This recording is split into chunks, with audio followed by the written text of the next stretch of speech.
जनता 24/7 news, सच्चाई के साथ, विश्वास के रास्ते पर हर पल आपके साथ।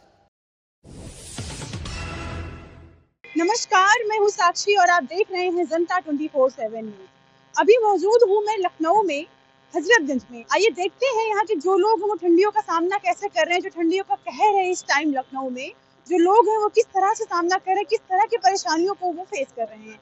अभी मौजूद हूँ मैं लखनऊ में, हजरतगंज में, चर्च में, और यहाँ पे मुझे अंकल से मुलाकात हुई है। आइए जानते हैं कि ठंड से कैसे सामना कर रहे हैं, किस तरह से परेशानियों का सामना कर रहे हैं और कैसे ये महसूस कर रहे हैं। ठंड तो है काफ़ी, इधर काफ़ी ठंड पड़ रही 2-3 दिन से।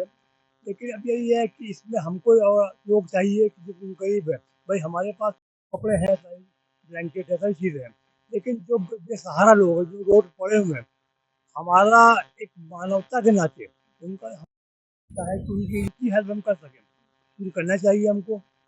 जो अब चूँकि गवर्नमेंट जो कर रही है अलग चीज़ है, लेकिन हम लोग पर्सनली अगर हम कुछ कर दें किसी के साथ, या जो इतने ग्रुप बने हुए हैं, संगठन बने हुए हैं, हम लोग मिल के अगर अलाव दिलवा दें या कंबल बँटवा दें, तो उनकी बड़ी राहत मिल सकती है उनको। तो जैसा कि अंकल कह रहे हैं कि ठंड तो बहुत ऐसे हम हैं, तो हम पे हमारे पास कपड़े हैं, मकान है, सब व्यवस्था है, लेकिन जो गरीब व्यक्ति है उनका किस तरह से हम मानवता के नाते सहायता कर सकते हैं। जैसे कि कंबल वितरण कर सकते हैं, उनके लिए हम अलाव की व्यवस्था कर सकते हैं। तो अंकल, मैं आपसे जानना चाहूंगी कि आपको किस तरह से परेशानी का सामना करना पड़ता है ठंड में। जैसे कि अभी तो मैं देख रही हूँ धूप तो है, लेकिन जो शीतलहर चल रही है, तो कैसे इससे बचना चाहिए। तो इससे जितना देख हम सबसे बड़ी बात तो ये अननेसेसरी, हाँ, जैसे हम लोग घूमते हैं, हाँ, भाई जब हम घूमेंगे मालूम है ठंड हो रही है, मतलब ये शीतलहर चल रही है, जितना प्रिकॉशन ले सकते हैं हम हमें लेना चाहिए। घरों में अब कोई काम है, जाना है हमको, जाएँ। अदरवाइज़ अननेसेसरी हम जहाँ जगह-जगह भीड़ लगा रहे हैं या खड़े हो रहे हैं, इससे बचें। यही हमारी जो वो है। मतलब कि अननेसेसरी चीजों के लिए हम घर से बाहर न निकले, घर में रहें और सेफ रहें।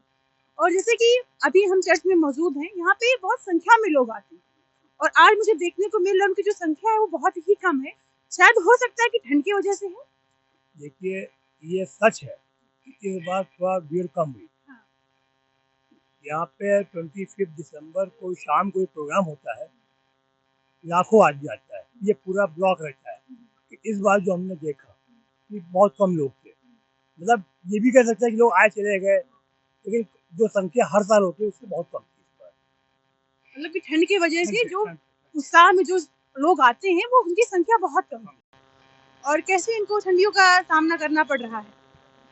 मैम ठंडी तो बहुत ज़्यादा हो गया है।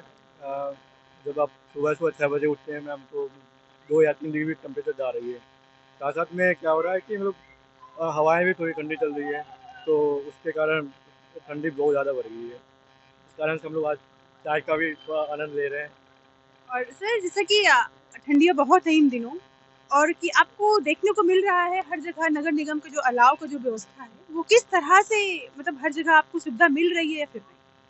बिल्कुल मिल रही है मैम। मतलब नगर निगम ने जो मतलब जो सीट पर लोग रहते हैं उनके लिए उन्होंने उलन वगैरह का भी व्यवस्था किया, उन्होंने उलन वगैरह भी दिया है, तो काफ़ी अच्छा व्यवस्था कर रखे हैं नगर निगम वालों ने। और साथ ही साथ मैं आपसे जानना चाहूंगी कि नौ वर्ष का क्या प्लानिंग चल रही है आपकी, किस तरह से आप 2026 को सेलिब्रेट करेंगे। मैम 2026 तो हम लोग एक्चुअली थोड़ा-सा हम लोग को बाहर जाना है, मतलब अयोध्या वगैरह घूमना है, वाराणसी घूमना है। यहाँ भी लखनऊ में भी बहुत अच्छे-अच्छे जगह हैं। अभी आपने देखा होगा हमारे जो प्रधानमंत्री मोदी हैं, मोदी जी हैं, वो उन्होंने रिवर फ्रंट का इनॉग्रेट किया है। तो एक्चुअली हम लोग का प्लान वही है, हम लोग वहाँ जाके घूमेंगे, फिर उसके बाद वाराणसी भी जाना है, अयोध्या भी घूमना है। मतलब कि आप नया वर्ष की जो शुरुआत करेंगे वो आप धार्मिक स्थलों से करना चाहेंगे। जी मैम, बिल्कुल। बहुत बहुत धन्यवाद आप। आइए देखते हैं, जानते हैं सर से कि इनका क्या परेशानी है, किस तरह से ये ठंडी का सामना कर रहे हैं। हेलो मैम, मेरा नाम कौशल यादव है। और ठंडी का तो इस समय काफ़ी तेज़ हवाएं चल रही हैं, तो ठंडी का तो सामना काफ़ी करना पड़ रहा है। हम लोग तो सेल्स में काम करते हैं, तो हमें सुबह ऑफिस निकलना पड़ता है, तो सुबह भी हमें ठंड का सामना करना पड़ता है। फिर शाम को लेट घर जाते हैं हम लोग, 7 बज जाते हैं, 8 बज जाते हैं, तो ठंड तो काफ़ी हमें लगती है और काफ़ी सामना करना पड़ रहा है इस समय ठंड का।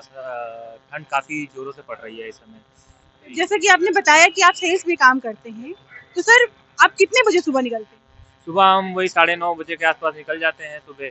और ऑफिस हमारा हजरतगंज में ही है, तो यहाँ पे आने में रास्ते में बाइक से आते हैं हम लोग, तो ठंड का सामना काफ़ी करना पड़ता है। तेज़ हवाएं चल रही हैं, तो इस समय पिछले साल के मुकाबले थोड़ी ठंड ज़्यादा पड़ रही है।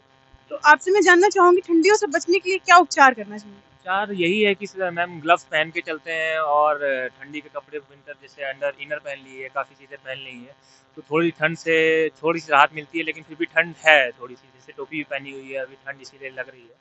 तो यही उपाय करते हैं कि टोपी टोपी पहन लेते हैं, अपना ग्लव्स पहन के चलते हैं, बाइक चलाते समय ग्लव्स पहन लेते हैं, तो उससे राहत मिलती है थोड़ी बहुत। यही है ना। और साथ ही साथ मैं आपसे जानना चाहूंगी कि नव वर्ष की आपकी क्या प्लानिंग चल रही है, किस तरह से आप जो है नव वर्ष को सेलिब्रेट करेंगे? जी मैम, सेलिब्रेट करेंगे, बिल्कुल करेंगे। हमारा 31 तारीख को हमारी कंपनी की तरफ से एक पार्टी है, तो उसी पार्टी में हम जाएंगे और सेलिब्रेट करेंगे। 31 का हमारा वही प्लान है। न्यू ईयर हम अपनी कंपनी के साथ मनाएंगे। कंपनी की तरफ से हमें पार्टी पूरे ऑफिस को दी जा रही है, तो हमारा यही प्लान है कि 31 तारीख को हम जो पार्टी देंगे कंपनी की तरफ से, वहाँ पे हम जाएंगे और एंजॉय करेंगे, न्यू ईयर मनाएंगे अपना।